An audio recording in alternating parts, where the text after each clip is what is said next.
Hey y'all, how you doing? Welcome to my channel. If you've never been here before, please like, share, and subscribe. Join my strange little tarot coven.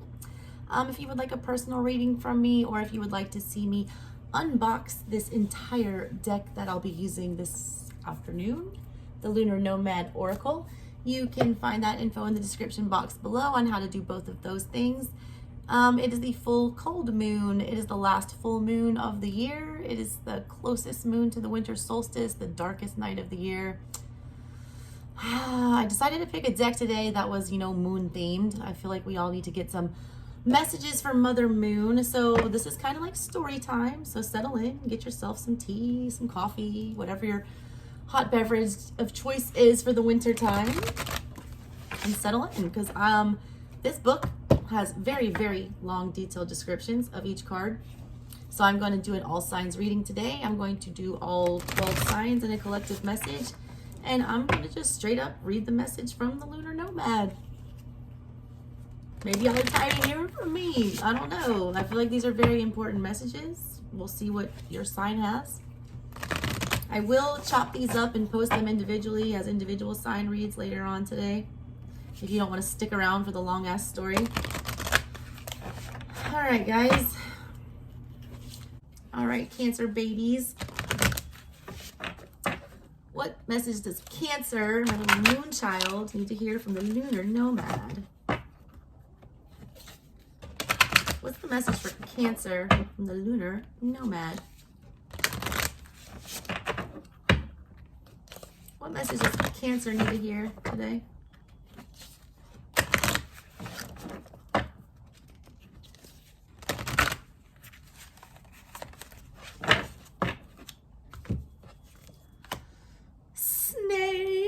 Badger, badger, badger, badger, mushroom, mushroom, snake. Y'all Google that. I mean, sorry if you don't know what I'm talking about. Look up the video, badger, badger, mushroom. You just need to see it. Anyway, snake energy, 7 energy. I get 7 of swords with this. I get Slytherin energy.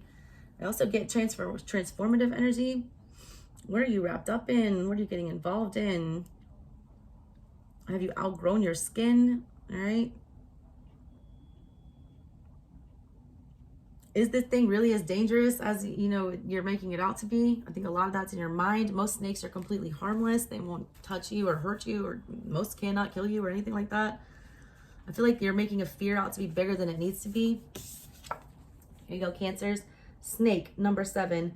Deception, attack, difficulties, envy, wisdom, writhing, and bad omen. The snake lies coiled in the underbrush of the garden, forked tongue licking the air menacingly. She writhes provocatively, undulating in hypnotic circles. Your gazes meet with locked eyes, and you feel vulnerable, paralyzed by her animal persuasion.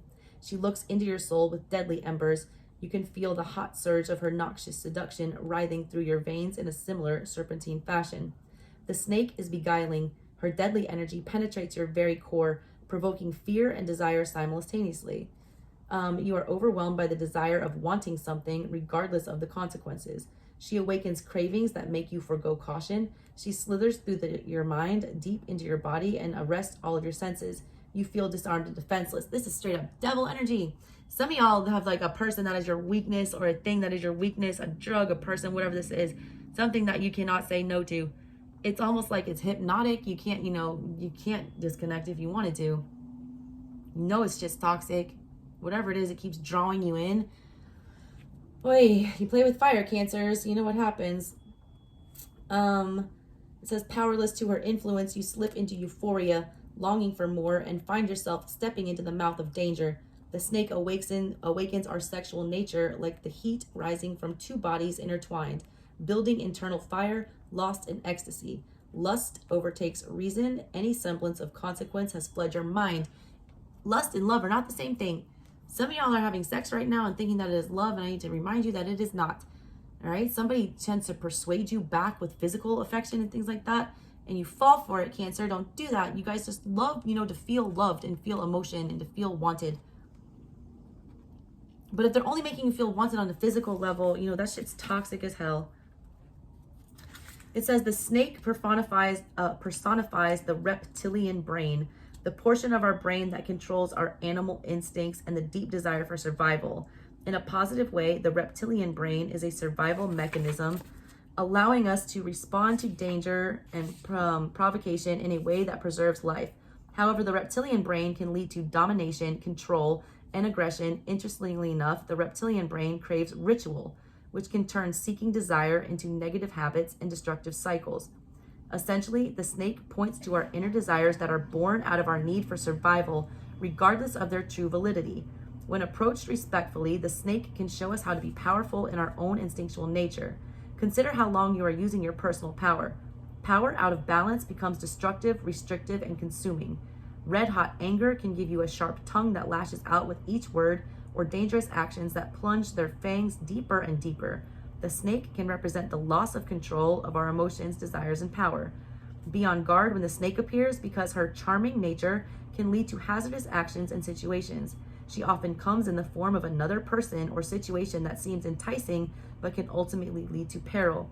Lust can disguise itself as love.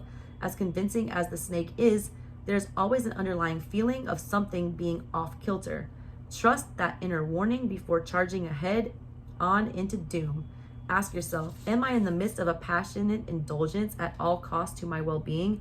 You fear the snake for a good reason. She is powerful and, when provoked, deadly. Her appearance is cautionary. Be on guard for anything that might lead you astray. Be especially vigilant when a too good to be true situation falls in your path, but avoid paranoia. Overtures can be blindsiding, especially when you are seeking the easy way out. When the snake appears, your inner alarm is alerting you to the danger ahead. Sometimes we tread into the land of danger willingly. Oftentimes we do it unconsciously. Knowing when something is a true danger means looking at the subtle signs. Do you stand to be harmed? Could your actions have negative consequences? What are you giving for the getting? A snake-like person is charming, manipulative, and intelligent, twisting the facts for selfish gain. Self-serving and harmful, the snake persuades you into doing things that only break you down in the end. The snake may represent an abusive relationship where codependency leads you to cycles of pain. The same is true for addictions in their raw and invasive form. Even with the foresight of danger, you foolishly got into the lair of the snake, believing that somehow you are immune to her bite. Sooner or later, you will feel the sting. Willingly swallowing poison can only lead to destruction. Low vibrating thoughts and feelings of hate, envy, and anger are all poisonous. Evaluate what thoughts and beliefs you are swallowing. Our self-talk can be immensely limiting and painful, and most of the time we are completely oblivious to this inner chatter. The snake presents herself as a warning and a choice to change course.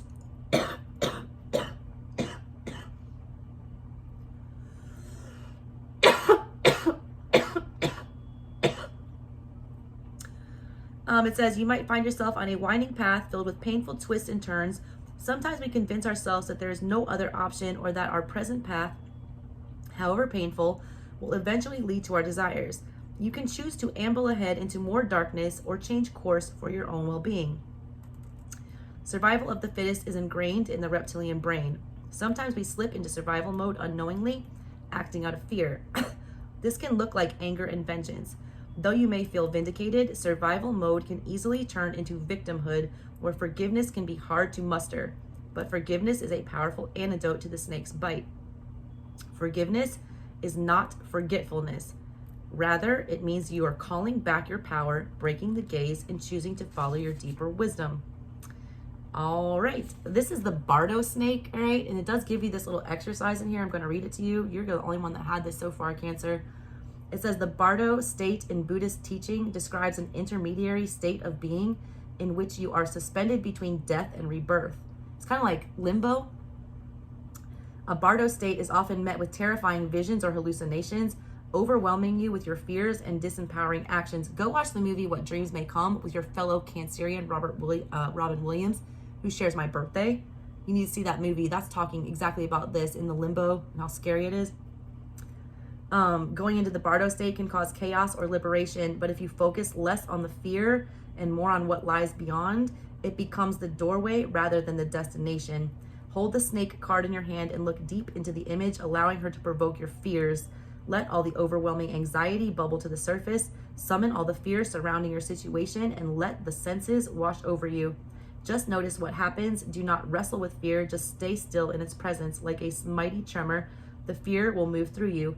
Begin to address your fear. Speak out loud and address it by name if you can. Be brave and authoritative. Engage your heart by voicing your doubt and pain and frustration regarding your fear. By speaking to your fear begins to speak through you.